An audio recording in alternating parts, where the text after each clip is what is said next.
हर हर महादेव। राम राम सभी को। आशा करते हैं भगवान शिव की अपार करुणा और दया आप सब पर बरस रही होगी। प्यारे भक्तजनों, एक भक्त अपने आर्त हृदय से कैसे अपने इष्ट देव को पुकारता है। हे जगदीश, मुझे धन जन कामिनी कविता कुछ भी नहीं चाहिए, मुक्ति भी नहीं चाहिए। बस जन्म जन्म में मेरी आप ईश्वर में अहेतु की भक्ति हो। हे गोविंद, हे गुरुदेव, हे पिता देव, हे जगत के पिता, हे करुणा के सागर, हे भक्तवत्सल दीनानाथ दीनबंधु। वह दिन कब होगा जब आपका नाम लेने पर मेरी आँखों से अविरल अश्रुधारा प्रवाहित होगी, मेरी वाणी प्रेम आवेग से गदगद हो जाएगी और मेरा शरीर पुलकित हो जाएगा। प्यारे भक्तजनों, जैसा कि आप सभी को पता है, हम भगवान श्री हरि के 24 अवतारों की कथा का श्रवण कर रहे हैं। आज हम भगवान श्री हरि के 22वें, 23वें और 24वें अवतार की कथा का श्रवण करेंगे। इस श्रृंखला में हम सबसे पहले भगवान श्री हरि के श्री दत्तात्रेय अवतार की कथा का श्रवण करते हैं।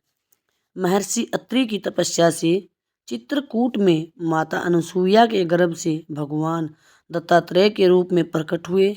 वर देते समय भगवान ने कहा था कि मैंने अपने को तुम्हें दत्त दे दिया है, अतः इनका दत्त नाम पड़ा। भगवान दत्तात्रेय के चरणों की सेवा से राजा यदु तथा सहस्त्रार्जुन आदि ने योग भोग तथा मोक्ष की सिद्धियां भी प्राप्त की थी। प्यारे भक्तजनों, 23वां अवतार भगवान श्री हरि का श्री कपिल जी का अवतार था, जिसकी कथा इस प्रकार है। महर्षि कर्दम की पत्नी देवहूति के गर्भ से बिंदु सरोवर के निकट 9 बहनों के बाद भगवान कपिल देव प्रकट हुए। इनके केस सोने के समान कपिल वर्ण के थे, इसलिए इनका नाम कपिल हुआ। इन्होंने अपनी माता को आत्मज्ञान का उपदेश दिया, जिससे वे भगवान के वास्तविक स्वरूप को समझकर स्वल्प समय में ही मोक्ष पद को प्राप्त कर ली। श्री कपिल देव जी माता को उपदेश देकर उनकी अनुमति लेकर बिंदुसर से समुद्र तट पर जा विराजे, जहाँ अश्वमेध यज्ञ के अश्व को खोजते हुए राजा सगर के 60,000 पुत्र भागवत अपराध रूप पाप से भस्म हो गए। आपकी कृपा से ही गंगा जी धरती पर आई और उन सगर पुत्रों का उद्धार हुआ। आज भी जगत का गंगा मैया के अवतरण से कल्याण हो रहा है। आज भी गंगा सागर संगम में श्री कपिल भगवान विराजमान हैं। आपने ऋषियों को सांख्य शास्त्र का उपदेश दिया। आप सांख्य योग के आचार्य हैं। अब भगवान श्री हरि के 24वें अवतार श्री सनकादिक अवतार की कथा का श्रवण करते हैं। सृष्टि के आरंभ में श्री ब्रह्मा जी ने लोकों की रचना करने की इच्छा से तप किया। ब्रह्मा के अखंड तप से प्रसन्न होकर भगवान ने तप अर्थ वाले सन नाम से युक्त होकर सनक, सनंदन, सनातन और सनत कुमार रूप से अवतार ग्रहण किया। इस अवतार के द्वारा भगवान ने पहले कल्प के भूले हुए आत्मज्ञान को ऋषियों के प्रति यथावत उपदेश किया। इन्होंने आदिराज पृथु को भी उपदेश दिया था। सृष्टि के आरंभ में उत्पन्न होने से ये बहुकालीन हैं, परंतु सदा 5 वर्ष के बालक के रूप में ही रहते हैं, जिससे माया का विकार न उत्पन्न हो सके। ये सदा मन से अपने ब्रह्मा स्वरूप में लीन रहते हैं और जीवन मुक्त हैं। इनको उत्पन्न करके ब्रह्मा जी ने जब यह आज्ञा दी कि जाकर प्रजा सृष्टि की रचना करो, तब इन्होंने प्रपंच विस्तार का अनौचित्य एवं वैराग्य पूर्वक भगवत भजन का औचित्य दिखाकर ब्रह्मा जी को निरुत्तर कर वन की राह पकड़ ली। आप अखंड उद्रव रेता ब्रह्मचारी हैं और अपने तप से समस्त लोकों का सदा कल्याण करते हैं। प्यारे भक्तजनों, आपने भक्तमाल में वर्णित भगवान श्री हरि के 24 अवतारों का श्रवण किया। अब भक्तमाल के जो भक्त चरित्रों की शुरुआत होगी, उन चरित्रों को सुनने से पहले भक्तमाल में भगवान श्री राम जी के चरणों में जो चिन्ह अंकित है उनका वर्णन करते हैं। प्यारे भक्तजनों, भक्तमाल में आपने भगवान श्री हरि के 24 अवतारों की कथा का श्रवण किया। अब उससे आगे भक्तमाल में भगवान श्री राम जी के चरण चिन्ह जो हैं उनके विषय में बताया गया है। सीतापति श्री रामचंद्र जी के श्री चरणों में अंकुश, अंबर, वज्र, कमल, जव, ध्वजा, गोपद, शंख, चक्र, स्वास्तिक, जम्बूफल, कलश, अमृत कुंड, अर्धचंद्र, षटकोण, मीन, बिंदु, उद्रव रेखा, अष्टकोण, त्रिकोण, इंद्रधनुष और पुरुष विशेष ये 22 चिन्ह विराजते हैं। राघवेंद्र सरकार के ये चरण चिन्ह भक्तों को मंगलदायक तथा सदा सहायक हैं। संतों की सहायता के लिए राजाधिराज भगवान श्री रामचंद्र जी ने अपने चरण कमलों में सुख देने वाले इन चिन्हों को धारण किया। मन रूपी उन्मत्त हाथी किसी भी प्रकार वश में नहीं आता है, इसलिए भगवान ने अंकुश का चिन्ह धारण किया। मनोज्ञ के लिए अंकुश का ध्यान करना चाहिए। जड़ता रूपी जाड़ा भक्तों को दुख देता है, इसलिए वस्त्र चिन्ह धारण करके प्रभु ने उनका शोक दूर किया।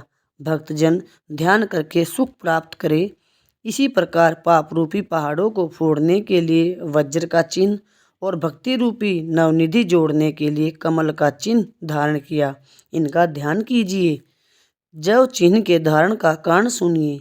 यह सर्व विद्या और सिद्धियों का दाता है। इसमें सुमति, सुगति और सुख संपत्ति का निवास है। ध्यान करने वालों को इनकी प्राप्ति होती है। कलयुग की कुटिल गति देखकर भक्त लोग क्षण भर में ही भयभीत हो जाते हैं।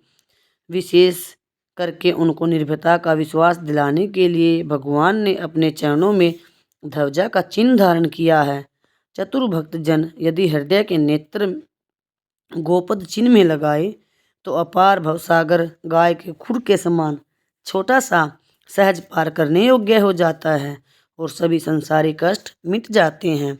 माया का कपट, माया की कुचाल और माया के संपूर्ण बल को जीतने के लिए प्रभु ने शंख चिन्ह को धारण किया है। इसका ध्यान करके भक्तों ने सहज ही माया को जीत लिया है। भगवान ने काम रूपी निशाचर को मारने के लिए अपने चरण में चक्र चिन्ह धारण किया। ध्यान करने वालों